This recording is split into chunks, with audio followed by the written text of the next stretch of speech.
கலைத்துறைக்கான சாதனையாளர் விருதையும் நற்சான்றையும் ஏற்க இயக்குனர் திருமிகு பாக்கியராஜ் அவர்களை அன்போடு மேடை கலைக்கிறோம். கலையின் அலைகள் ஓய்வு அறியாது, திரையின் கரையை தீண்ட தடையேது, வெள்ளித்திரையின் பள்ளி நீ என்றோ ஒளியாலே என்றும் கதையாழ்வாய், ஒளியாலே என்றும் கதையாழ்வாய்.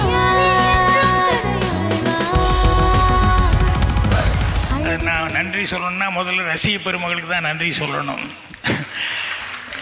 என்னென்னா அவங்க கொடுக்குற ஆதரவோடு தான் இன்றைக்கி இந்த அளவுக்கு வர முடியுது. அதனால் முதல் நன்றி அப்படிங்கிறது எப்பவுமே ரசிக பெருமகளுக்கு. இங்கே வரும்போது நினச்சிட்டு வந்தேன் நான், என்ன இது என்ன சாதனை அப்படின்னு சொல்லிட்டு இது கொடுக்குறாங்க அப்படின்ட்டு. அப்படி யோசித்து பார்த்த ஒவ்வொன்றா எங்கள் டைரக்டர்கிட்ட வேலை கற்றுக்கிட்டு அவரையே டைரக்ட் பண்ணேன். அது ஒரு சாதனை தான். ஆனால் அதுக்கப்புறமா நான் சினிமாவுக்கு வர்றதுக்கு முன்னாடியே மரியாதைக்குரிய கமலஹாசன் அவர்கள், மரியாதைக்குரிய ரஜினிகாந்த் அவர்கள் இண்டஸ்ட்ரியில் இருந்தாங்க. அதுக்கப்புறமா நான் சினிமாவில் கதை வசனம் டைரக்ஷன் நடிகராகி, அதுக்கப்புறம் அவங்க 2 பேர்த்தையும் தாண்டி தாவணி கனவுகள் படம் பிஸ்னஸில் 1 கோடி ரூபாயை முதல் தமிழ் படம் இது பண்ணுச்சு அப்படிங்கிறது அது ஒரு சாதனையாக நினச்சிருக்கலாம். ஆனால் யாரை எம்ஜிஆர் சிவாஜி பார்க்க முடியுமா அப்படின்னு நினச்சி கனவாக கண்டுக்கிட்டு இருந்தோம். அதுக்கப்புறம் சென்னைக்கு புரட்சித் தலைவர் எம்ஜிஆர் அவர்கள் திடீர்னு சிஎம்மானதுனால அந்த 5000 அடியோட ஒரு படம் நின்று போச்சு. அதை அதுக்கு தகுந்த மாதிரி கதை எழுதி மறுபடியும் நான் டைரக்ட் பண்ணி அந்த படத்தை வெளியே கொண்டு வந்தேன். அதுவும் எல்லோரும் பாராட்டினாங்க. ஆனால் சிவாஜி சாரை அவரை டைரக்ட் பண்ணுறது, அதாவது நடிகர் இமயம் அவரை டைரக்ட் பண்ணுறதுக்கு ஒரு வாய்ப்பு கிடைச்சதுங்கிறது அது ஒரு பெரிய சமாச்சாரமாக இருக்கலாம். ஆனால் all India super star Amitabh Bachchan அவரையும் நான் டைரக்ட் பண்ணேன்.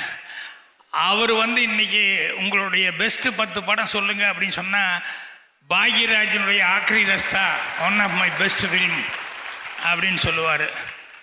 இதெல்லாம் சாதனை தான். இருந்தாலும் இதையும் தாண்டி புரட்சி தலைவர்கள் அவர் வாயால் கலைவாரிசுன்னு சொன்னது இருக்கு பாருங்கள்.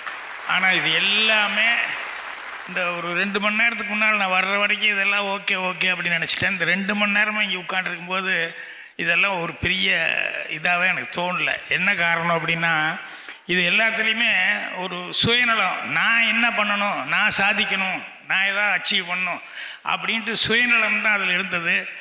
பொதுநலம் இருக்கான்னு பார்த்தா இல்லை. ஒரு பிரார்த்தனை, உண்மையான பிரார்த்தனை அப்படின்னா தனக்காக எனக்கு இது வேணும் சாமி இது வேணும் அப்படின்னு சொல்லி கேட்குறத விட, எதிர்த்த வீட்டில் அவங்க குழந்தைக்கு உடம்பு சரியில்லை, அந்த குழந்தை நல்லபடியாக சரியாகணும், இந்த வீட்டில் அவங்க பொண்ணு கல்யாணம் ஆகாமல் இருக்காங்க, அதுக்கு நல்லபடியாக கல்யாணம் நடக்கணும், இவர் வேலை இல்லாமல் கஷ்டப்பட்டுருக்காரு, அவங்களுக்கு வேலை கிடைக்கணும், இப்படி பொதுநலமாக நினச்சா அதுதான் உண்மையான பிரார்த்தனை.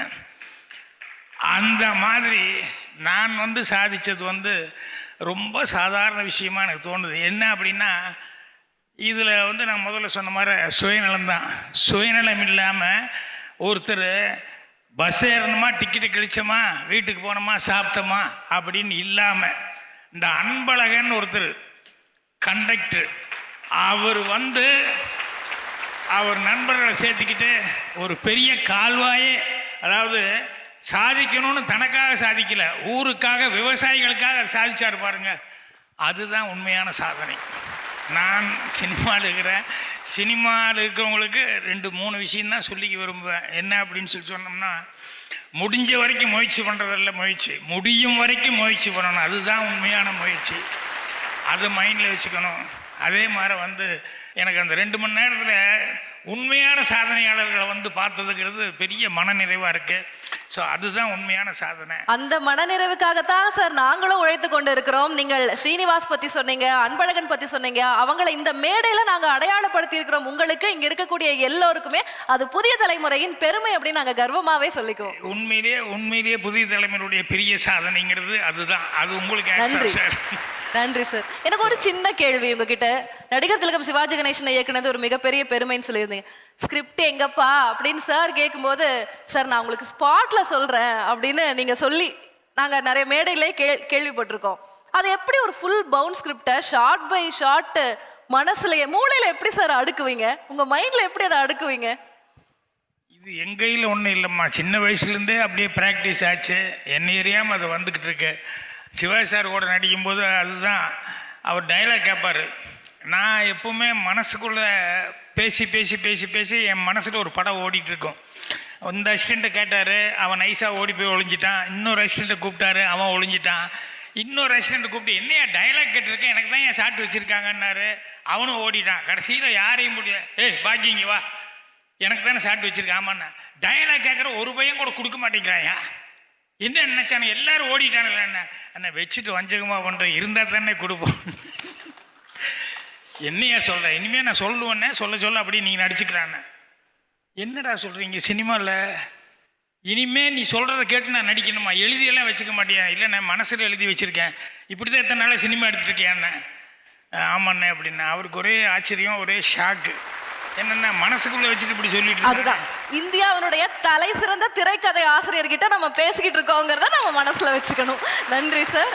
சார் இனிமேலும் சாதிக்கணுங்கிறத ஊக்கப்படுத்துறதுக்காக தரப்பட்ட விருதாகவே இந்த விருதை நாங்கள் பார்க்கிறோம். சினிமா துறையை பொறுத்தவரை மக்கள் திலகம் என்றால் எம்ஜிஆர், நடிகர் திலகம் என்றால் சிவாஜி, கதை திலகம் என்றால் திரு பாக்யராஜ்.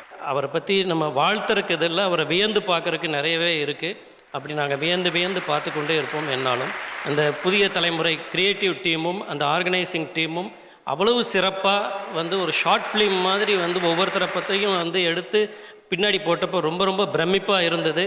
புதிய தலைமுறை டீம் அத்தனை பேருக்கும் என்னுடைய வாழ்த்துக்களை நான் தெரிவித்துக் கொள்கிறேன். எங்கள் டைரக்டர் அடிக்கடி சொல்லுவார், சந்தோஷத்துலேயே பெரிய சந்தோஷம் அடுத்தவங்களை சந்தோஷப்படுத்தி பார்க்குறதான்னு. நான் இன்னைக்கு இந்த மேடையில் நிற்கிறேன்னா அதுக்கு எங்கள் டைரக்டர் தான் முக்கியமான காரணம்.